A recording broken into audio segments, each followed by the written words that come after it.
sariwang kalikasan. Pag-uusapan po muli natin dito ang kalusugan, kabayan, lalo na ang kalikasan. This is a very informative program, broadcasting live here in Maykawayan City, Philippines.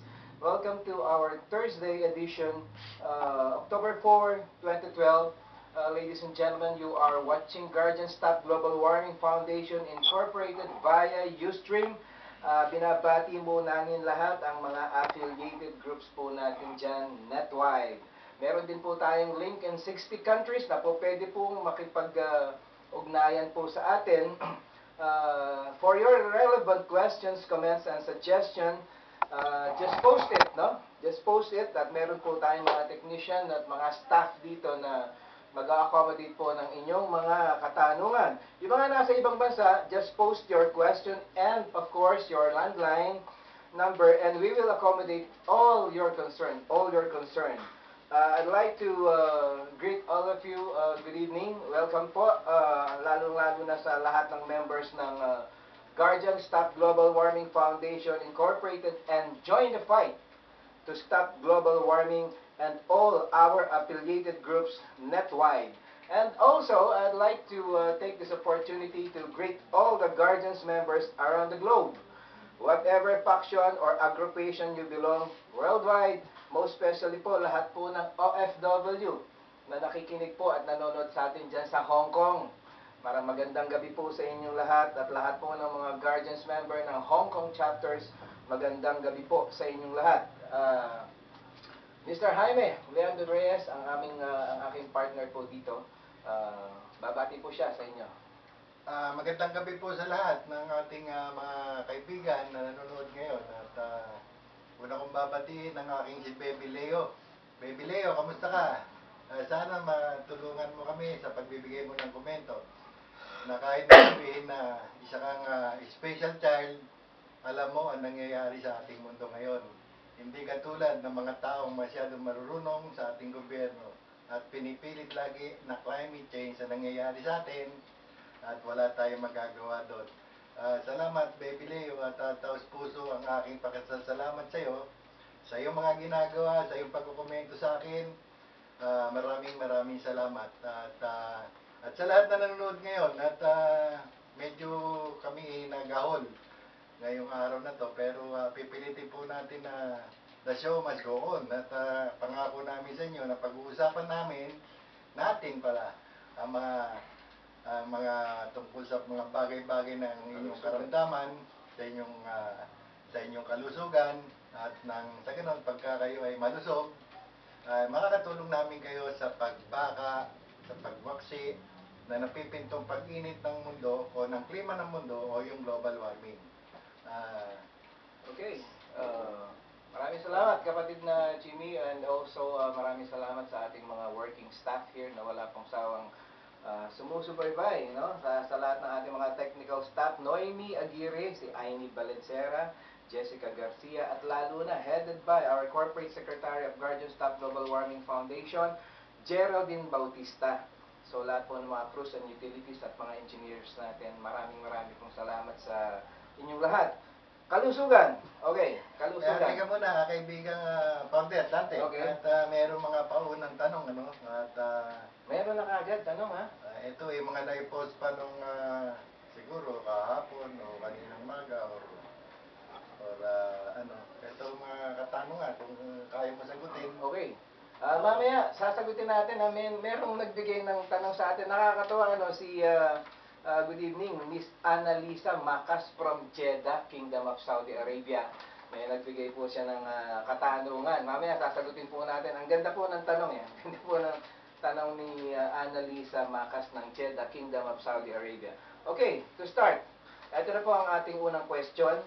Ano po ang maitutulong ng foundation nyo sa kalikasan, pamayanan, at sa mamamayan?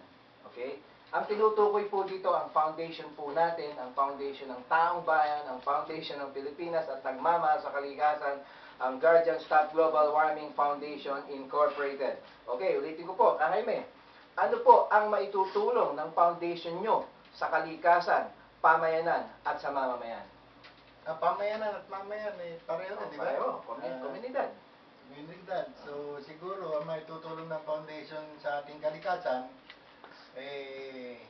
naman po namin magagawa ito ng kami-kami lang. Kailangan din po namin ng tulong ninyo. Okay, simula po ng year 2000, pinag-aaralan na po namin ang lahat ng problema ng kalikasan. So siguro, yung aming mga teknolohiya, yung aming mga gagawin teknolohiya para makatulong sa ating kalikasan, gagawin po namin. At sa totoo lang po, kami po ang unang-unang umisip, sabihin na natin, Filipino technology po, yung ating problema sa ilog, yung ilog. Yung matagal na pinag-aaralan ng Blacksmith Institute, Greenpeace, at ano pa ba yun, Save the Philippine River. Kami po kung pagkakatiwalaan po kami, gagamitin ang teknolohiya namin na sa tulong din ninyo, sa tulong din po ninyong mga kababayan namin, kayo mga Pilipino na nakikinig, kaya po nating linisin ang ilog ng May Kawayan, aalsin po natin ang lason yan sa loob lang po ng 100 araw. Yun po ang aming unang-unang teknolohiya na aming pinagmamalaki, at yun po nakarating na rin po yung aming teknolohiya na yan sa mga sinasabing mga tao na willing tumulong sa amin. So, siguro yun ang una, no? Kasi ang ating kailugan, lahat po na nakatira dyan hindi na ho makatiis Hindi na ho talaga makatiis. Sa baho, sa amoy, medyo minsan makikita pa nila yung mga inaanod na basura. Yun ho yung pong mga basura na yon, actually hindi yun ang problema natin Magkatulong-tulong lang tayo, sandali lang yan, di ba? Sandali lang natin tanggal. Pero po yung lason po na kailangan tanggalin natin. Nandiyan po yung mga mercury. Ano pa ba yung mga lason na nandiyan dyan? Yung mga, sabihin na natin, formalin. Alam niyo po ba tapunan ng ilog? Ang ilog natin ng mga dugo ng patay? No, totoo yun. At tayo naman hindi naman tayo katulad ng iba na daldal lang ng daldal. Tayo ay nag-i-interview. Nag-i-interview po tayo sa mga sabihin na natin, yung mga nagtatrabaho na punerarya. At talaga po dyan lang nila tinatapon yung kanilang saan nilagay iinumin ba nila yun? Gagawin ba nilang dinuguan yun? O ipaplas ba nila sa inodoro yun? Siyempre, yung pinakamalapit na dapat pagtapunan na hindi mahalata, ay ilog po. Kahit may kasamang formalin yun So, lahat ng isda natin dito sa ilog natin, Palayo na ng palayo, namamatay. patay. Walang Kaya, di ba, meron din tayo nakikita sa mga sa internet, Naalala ko yung pinatesting natin na tubig sa UP.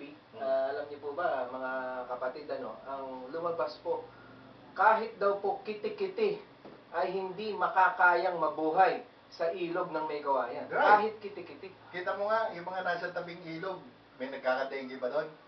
Walang lamok doon. Dahil walang kiti-kiti na bubuhay. Totoo yun Di ba? Totoo yun. Wala na dengue sa tabi ng ilog. Tandaan niyo po yan Ang dengue nandun po sa mga bahay na mayroong mga swimming pool. Yung mga swimming pool kasi doon po nangingitlog yung mga lamok. Malilinis na. Oo, malilinis na tubig. Yun yung mga mayroong magagandang aquarium na mga nandun po ang dengue. Yun yung ating ilog. Pero minsan parang blessing din Yung mga mahihirap yung napoproteksyonan di ba? Oo. Tama yun. Kasi yung dumi ng ilog, dahil hindi nabubuhay yung lamok doon, wala silang dengue ron. Kasi talagang ang dengue carrying mosquito ay nabubuhay hindi sa maruming ilog Pero alam mo ba, Hindi sa kaibigan dati malinis. na inaalok natin na sa isang barangay dito yung ating teknolohiya, na tinanggihan? Actually, kung naalala ko, hindi lang barangay, munisipyo pa. Hindi, yung tungkol sa dengue. Oo. Para makaiwas sa dengue, nag-design din po kami. Hindi kaya napopolitiko tayo. Pagka... Ewan ko. Sorry po. Biro lang po.